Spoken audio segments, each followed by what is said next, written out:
예, 말씀드린 대로 차기 대선 얘기를 지금 해볼 텐데요. 먼저 이재명 지사 얘기부터 살펴보겠습니다.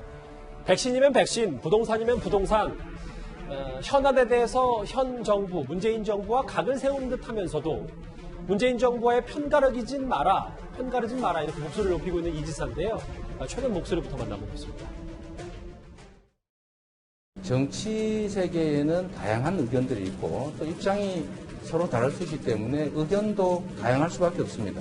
과잉 대표되는 측면이 있고 과잉 반응하는 측면이 있기 때문에 그런 점들을 좀 의례 있는 일상의 일부다 이렇게 생각해 주시면 좋겠다는 생각이 듭니다. 신경 안 쓰면 아무것도 아니지 않습니까? 그리고 뭐 제가 들어본 바로는 한 1000개쯤 차단하면 안 들어온다고 합니다. 최근에 그 이재명 지사에게 당 내부에서도 뭐 탈당하라, 뭐 갈라치기 하라, 뭐 이런 얘기들이 많았잖아요. 오늘 이 지사가 어제 SNS를 통해서 누가 뭐래도 민주당은 저의 요람이며 뿌리다. 부자영 차장 이런 얘기를 했습니다. 네. 그러니까 어떻게 보면 좀 이해가 안 되시는 측면도 좀 있을 겁니다. 그 뭐 민주당으로 공천을 받아서 경기도지사가 됐고 현재 이 민주당 소속 이 차기 주자 가운데서는 상당히 높은 지지율을 기록하고 있음에도 불구하고 예. 당내에서 혹시 탈당할지 모른다 이런 얘기를 듣고 있단 말입니다. 그래서 과연 이 지사의 그 속마음이 무엇이냐 이거에 대해서 의구심을 갖고 있는 분들이 일부 있는 거고요. 그것에 대해서 이 지사는 민주당은 나의 요람이자 뿌리이다. 내가 탈당할 일은 없다. 이렇게 이제 강하게 이 부인을 하고 있는 상황입니다. 근데 왜 이런 이 지사에 대한 이런 그 의구심과 의혹이 자꾸 증폭되고 있냐면은 2017년 대선 때 당시에 문재인 후보와 이재명 지사 간의 이 감정 싸움이 뭐 이혼한 부부 이상 갈 정도로 이 감정의 골이 깊어질 대로 이 깊어진 상태입니다. 이제 그러다 보니까 이 지사는 나중에 만약에 대통령 후보가 되고 대통령이 된다 하더라도 이 문재인 대통령이나 또는 문재인 대통령과 가까운 사람과 어떤 각을 세우지 않겠느냐. 이제 이런 이 잠재적인 좀 불안감이 있는 겁니다. 이제 이런 친문 일부 진영의 불안감이 자꾸만 이재명 지사의 어떤 탈당론으로 이어지다 보니까 당사자인 이재명 지사는 나는 그럴 일이 없는 사람이다. 민주당은 나의 요람이자 뿌리이기 때문에 나는 민주당 대선 후보가 되려고 노력하는 사람이다. 이렇게 강하게 어필을 했다. 이렇게 볼 수 있을 것 같습니다. 여기 보면 뭐 탈당 생각도 전혀 없다. 앞으로 그럴 생각도 없다. 이렇게 얘기를 했는데요. 그런데 민주당 박용진 의원 이재명 지사를 향해서 이렇게 맞받아쳤습니다. 경기도에서 부동산 투기로 돈 버는 일 없도록 하겠다. 이렇게 강력하게 얘기하면서 그 경기도 공무원 다주택자 4급 이상 인사 불이익 조치까지 이렇게 얘기하고 강행했잖아요. 그래서 더 강력하게 얘기해놓고 이제 와서 이게 생필품이다? 라고 얘기를 하면 국민들이 대통령 후보 되시는 분이 이렇게 그 정책의 일관성이 없어서 어떻게 하느냐 걱정을 할 거고. 근데 이제 박용진 의원의 말만 들어봐도 실제로 경기도 공무원들 다주택자 인사 불이익 조치 다 해놓고 뭐 두 채는 어느 정도 인정한다는 듯한 이재명 지사의 집 두 채 발언도 있었기 때문에 이 지사 정말 정책 오락가락하는 건 아닌지 모르겠어요. 그러니까 워낙 이제 이재명 지사가 메시지 자체를 강력하게 단호하게 내는 스타일이지 않습니까? 그러다 보니까 이 4급 이상 다주택자들은 인사에서 불이익 주겠다라는 이 부분을 아마 국민들이 많이 기억을 하고 있을 건데 이재명 지사가 지금 얘기하는 것은 가장 중요한 건 실제로 그 주택에 거주하느냐 이것이 중요하다. 그렇기 때문에 실거주를 기준으로 해서 부동산 정책을 펴야 이를 잡을 수 있다. 그래서 경기도의 경우에도 다주택자 승진 제한도 실거주 목적으로 갖고 있으면 이주택자일 경우에도 제재하지 않았다. 이렇게 얘기를 하거든요. 그러니까 결국 이재명 지사는 지금 이 기존의 문재인 정부가 갖고 와 있는 정책과 중도층을 겨냥한 정책과 두 마리 부분을 다 잡으려고 하는 거거든요. 그러니까 이른바 차별화 논란에 있어서도 기존의 열성 당원들을 의식해서 차별화가 아니다. 다름일 뿐이다. 이렇게 얘기를 하는 것이고 하지만 중도층을 잡기 위해서는 일정하게 또 현 정부와는 정책적인 면에서 차별화를 가져갈 수밖에 없는 거거든요. 그러니까 사실은 이재명 지사는 다름이라고 얘기를 하지만 우리처럼 해석하는 입장에서는 그걸 차별화라고 해석을 하는 거기 때문에 내용을 어떻게 보느냐의 문제인 것이고 결국 이재명 지사는 늘 강조하는 게 그거죠. 실제적인 내용, 정책에 있어서의 추진력 이걸 중심으로 나를 봐달라. 이게 진보냐 보수냐 이런 기준으로 나를 보지 말아달라라고 자꾸 얘기를 하는 것이고 그것이 이제 좀 중도층에서 보기에는 중도층이 어느 정도 흡수할 수 있는 그런 여력이 있는 것이고 민주당 적극 지지층이 보기에는 약간 좀 기존 정책과 차별화한 거 아니냐, 색깔이 좀 약간 보수 쪽으로 간 것 아니냐, 또 이런 비판을 할 수 있는 지점이 있는 것이죠. 그래서 뭐 탈당하라는 얘기까지 뭐 나오는 것 같고요. 최근 이재명 지사 하면 빼놓을 수 없는 게 이 지사를 상대로 손해배상 청구 소송을 제기한 배우 김부선 씨가 다시 한번 여러 의혹을 제기하고 있습니다. 그래서 다시 3년 전으로 되돌아가는 건 아니냐는 얘기까지 나오는데요. 당시 목소리를 한번 들어보겠습니다.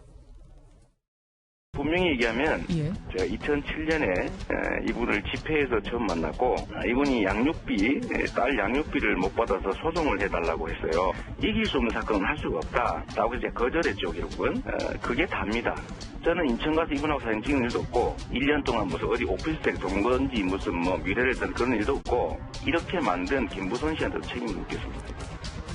만났던 사실은 변함이 없고 그 사람은 부인하는데 뭐 수상 위치가 이렇게 결국엔 권선징악이에요. 글쎄요, 참 시점이 공교롭습니다. 유도하 변호사님. 네. 뭐 제가 김부선 씨가 본인 SNS에 의혹을 제기한 글을 제가 읽진 않겠는데 예. 실제로 이 재판도 진행되면서 다시 김부선 씨가 이재명 지사를 때리기 시작한 근본적인 이유를 뭐라고 봐야 될까요? 그러니까 3년 전에 2018년에 그 경기도지사 이제 이 부분 선거 과정에서 이제 그 경쟁자가 이재명 지사에게 이 부분을 문제 제기를 했어요. 뭐 여배우 스캔들 이렇게 표현을 하면서 문제 제기를 했지. 김부선 씨가 먼저 문제 제기를 하진 않았어요. 예. 그래서 그 과정에서 이재명 지사가 이제 김부선 씨를 상대로 뭐 허언증이란 표현을 썼나 그렇게 좀 그런 표현도 쓰고 좀 전에 나왔지만 뭐 책임을 묻겠다 뭐 이런 얘기를 하면서 이 부분이 형사 뭐 고소 고발 그다음 민사 소송까지 이어지게 됐는데요. 네.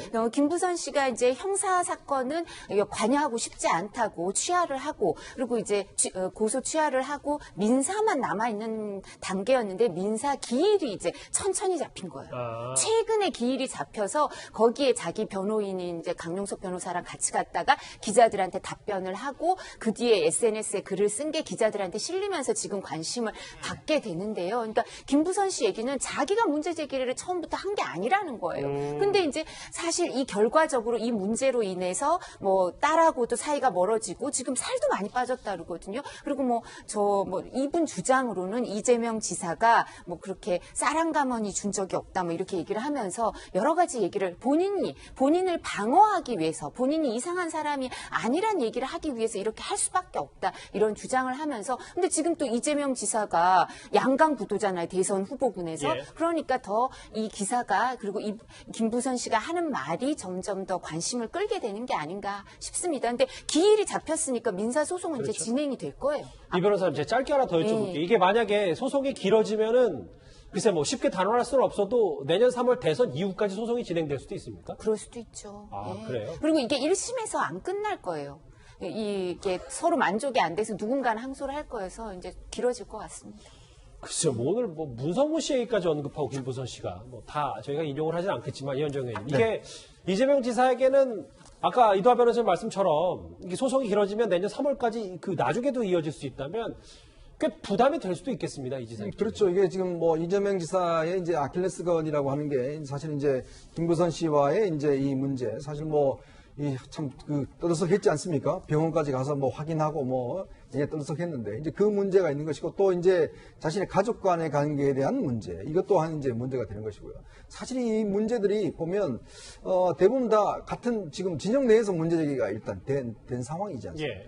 이제 그러다 보면 만약에 이 경선 과정에 지금 이제 9월달 중에 이제 경선이 예정되어 있는데 아마 경선 과정에서 이런 문제들이 아마 불거질 가능성도 있는 것이고 어쨌거나 이재명 지사는 이 문제를 막 뛰어넘어야 될 겁니다. 사실 이게 이재명 지사가 뛰어넘어야 될 굉장히 큰 아마 이제 이게 장애물이 될 텐데 이걸 과연 어떻게 뛰어넘느냐가 굉장히 중요할 겁니다. 예전에 뭐 기억을 보면 노무현 대통령도 이제 장인 관련 문제가 나왔을 때 그럼 내가 뭐 부인 버리란 말이냐 그 한마디로 이제 뛰어넘었듯이 어쨌거나 대선이라는 고지에 가려면 이 문제를 어떻게 이제 뛰어넘어야 될 것이냐. 사실 그때도 보면 논란이 나왔지만 결국 이 증거가 안 나왔거든요. 사진도 한 장이 없었기 때문에 결국 이제 이재명 지사의 이제 우세로 갔는데. 3년 전에 이제 파장이 어마어마했을 때도 실질적 증거는 안 그렇죠. 나왔잖아요. 그렇다 보니까 이제 문제는 또 이번 대선 때 과연 또 그게 새로운 증거가 나올 것이냐. 이게 또 많은 또 대중들의 관심입니다. 예.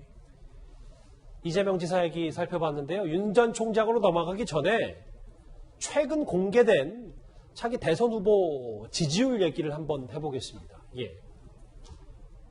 25, 22. 최근에 4월 19일부터 21일 동안 실시된 여론조사 결과인데요. 근데 구장차장, 저희가 네. 주목하고 싶은 거는 뭐 25, 22보다 네. 없다도 23%나 나왔다. 물론 뭐 아직 대선이 11달 넘게 남긴 했습니다만 네. 이 의미를 저희가 어떻게 받아들입니까? 네. 일단 그만큼 이 대선 지지율의 이 변동 가능성이 크다 이렇게 보시는 게 타당할 것 같습니다. 왜냐하면 현재는 뭐 내일 당장 투표를 해야 되는 상황이 아니기 때문에 네. 이제 선호도 조사거든요. 누가 차기 대선 주자로 적합하다고 생각하십니까? 누가 차기 대선 주자로 나서는 것이 좋다고 생각하십니까? 이거에 대한 선호도 조사이기 때문에 지금 유보하고 있는 23%의 어떤 지지층이 대선 국면, 특히 대선 경선 국면을 통과한 이 본선 진출자들이 나온 이후에 이 최종 선택을 할 가능성이 크기 때문에 지금 앞서 있다고 해서 계속 앞설 것이다. 이렇게 예단하기는 상당히 좀 어렵다. 가변적인 민심이 여전히 4명 중에 1명꼴로 남아있기 때문에 이분들이 과연 누구를 선택하느냐에 따라서는 1, 2위, 특히 뭐 3위 후보도 다시 1위로 도약할 수 있는 기회가 남아있기 때문에 현재 앞선 것이 앞으로도 계속 앞선다는 것을 불안하게 만드는 요소가 저 없다라는 지지층 23%가 아닐까 하는 생각이 듭니다. 예. 일단 조금씩 날개를 펴고 있는 이재명 지사와 달리 윤석열 전 총장 측은 무척이나 조용합니다. 대선 출사표를 준비 중인 정세균 전 총리가 윤 전 총장을 오늘 이렇게 평가했습니다. 그분은 검사밖에 해본 게 없으시다. 그런데 그분이 임기를 못 마쳤어요. 자의로 사임을 하셨지 않습니까? 인사권자가 내보낸 게 아니란 말이죠. 그래서 과거에 어떤 검찰총장도 총장을 끝내고 바로 정치 직행한 분이 한 분도 없어요. 근데 이분은 자기 임기도 다 안 마치고 중간에 사임을 해서 정치로 직행한다? 그것은 검찰 조직에도 불행이고 국가에도 불행일 수 있다고 저는 봅니다. 국민을 위해서 어떤 성과를 낸 걸 가지고 지지도가 만들어진 게 아니고 반사이익 측면이 크다고 저는 봐요. 백신 얘기도 윤 전 총장 얘기도 지금 정세균 전 총리 꽤 스피커를 잡초하고 나섰습니다. 근데 구장차장, 네.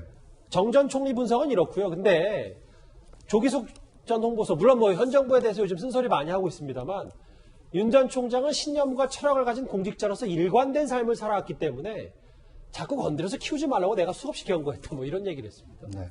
그러니까 뭐 때늦은 후회일 수 있는 거죠. 그러니까 친노무현 진영의 어떻게 보면 상당히 과거에는 이게 대표적인 그 스피커 역할을 했던 조기숙 전 홍보수석이 윤 전 총장에 대해서는 자꾸 언급을 하는 것이 윤 전 총장을 키워주는 일이 될 수 있다. 그러니까 자제해달라 이렇게 여러 차례 요청을 했다고 하는데 본인의 얘기를 안 들어서 결국 이렇게 윤석열 차기 주자를 만든 거 아니냐 이런 뭐 때늦은 후회. 뭐 친문 진영 내에서도 이런 목소리가 터져 나오고 있다. 뭐 이렇게 볼 수 있을 것 같습니다. 결국 윤석열을 키운 건 뭐 7할 8할이 여당이다. 뭐 이런 얘기를 조기숙 전 홍보석에 애둘러 한 것 같은데요. 근데 소정석 국장, 네. 제가 좀 질문 드리고 싶은 게 다음 부분이에요. 뭐 여러 가지 평가들은 계속 쏟아지는데 그럼 윤 전 총장 도대체 본격 등판을 언제 하는 거냐?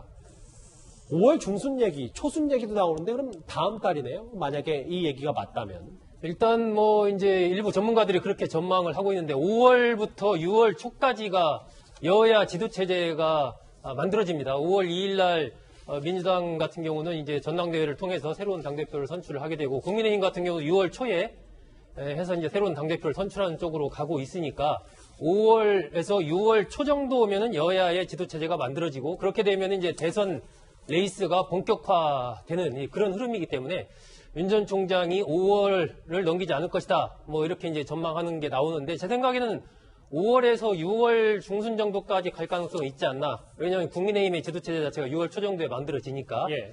그 정도, 그런데 그 이상을 넘기기는 쉽지는 않을 겁니다. 왜냐하면 그때부터 바로 이제 여야가 대선 후보를 뽑는 일정 자체를 진행을 해야 되기 때문에 시간 자체가 별로 없는 거죠. 네. 김종인 전 위원장도 5월 정도 되면 윤 전 총장에게 별의 순간이 보일 것이다라고 지난번에 얘기했는데 5월에서 6월 중순 요 정도 사이 안에 윤 전 총장이 어떤 정치와 관련된 구체적인 자신의 입장을 밝힐 가능성이 상당히 크지 않나 그렇게 생각합니다. 근데 구장차장, 네. 지금이 4월 말이고 네. 뭐 이 보도대로라면 5월 초순이나 중순에 등판한다. 라고 하면 지금부터라도 뭔가 조금이나마 메시지의 음을 좀 키워야 되는 거 아니냐라는 시각도 있는 것 같거든요. 네. 그러니까 이제 메시지를 기다리는 건 언론이고요. 실제로 이 메시지를 던져야 되는 윤석열 전 총장 입장에서 보면 얼마나 부담스럽겠습니까? 많은 국민의 어떤 눈과 귀가 자신의 그 말 한마디, 행동 하나에 지금 쏠려있다라고 생각하면 어떤 말을, 어떤 메시지를 던져서 이 차기 대선 주자로서 신뢰를 받을 것인가 굉장히 좀 고심하고 있는 것으로 보이고요.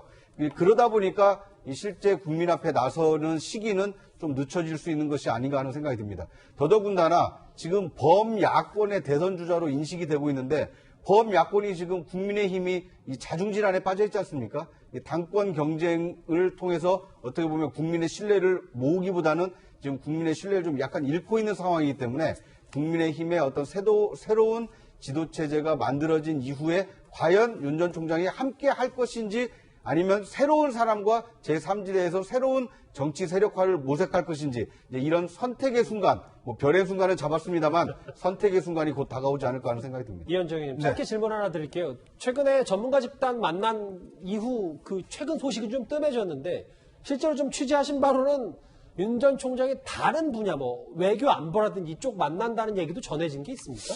제가 최근에 그 윤 총장이 이제 지인에게 그런 얘기를 했다고 그래요. 최근에 아마 문재인 대통령이 보아 포럼에 그 연설을 했지 않습니까? 중국이요. 중국 보아 포럼의 연설을 이제 하면서 굉장히 좀 중국의 친중적인 내용들을 많이 이야기를 했었거든요. 이제 그거에 대해서 뭐 하는 언론들이 비판적으로 이야기했었는데 윤 전 총장이 그 대통령의 연설에 대해서 굉장히 우려를 많이 했다고 합니다. 너무 이 연설 자체가 중국에 치중하는 거 아닌가라는 그런 뉘앙스의 이야기를 지인에게도 의견을 나눴다고 이야기를 하는데 제가 듣기로는 윤 전 총장의 어떤 최근의 관심은 외교안보 쪽에 상당히 관심이 많이 있는 것 같아요. 왜냐하면 지금 우리가 뉴스의 전반부에 이 미국과 중국 관계, 뭐 백신 문제 다 이야기를 했지 않습니까? 당연히 이 문제에 대한 이제 앞으로 윤 전 총장의 입장이 필요하기 때문에 최근에 아마 제가 알기로도 외교안보 전문가들을 꽤 많이 접촉하고 있는 걸로 알고 있습니다. 외교안보 전문가도 지금 공부 중이다. 윤 전 총장의 D-Day는 정말 다음 달일지 한번 살펴봤습니다.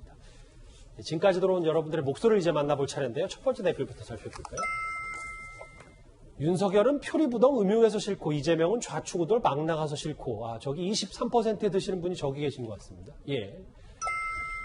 역시 이재명 킬러는 남방열사 김부선이다. 그러게 쌀 한 감이라도 보내주지라는 의견을 주셨고요. 예. 춘천서 버스 지하철 타고 왔다고 생쇼. 대법원 관사는 호화 리모델링한 위선자. 이 대법원 앞에 오늘 시위를 각자 비판하신 분도 있고요. 네. 삼권 분립이 엄연한데 출근길 막아서나 툭하면 물리러 깡패가 따로 없군요. 라는 말씀을 주셨습니다. 또 볼까요? 마지막입니다. 동맹을 깡패라 모욕하기 이전에 동맹답게 미국이 도와줘야지 정세균 전 총리의 말을 비판한 마지막 댓글까지 살펴봤습니다. 오늘 댓글 5개 감사드리고요.